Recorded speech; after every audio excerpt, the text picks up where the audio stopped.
शोजकुम्भान्तरे काश्मीरागरुवासिता रुचिकरी काशीपुराधीश्वरी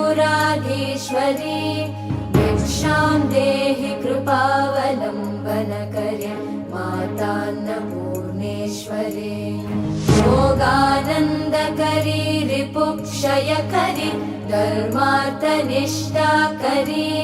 चन्द्रार्कानलभासमानलहरी त्रैलोक्यरक्षाकरी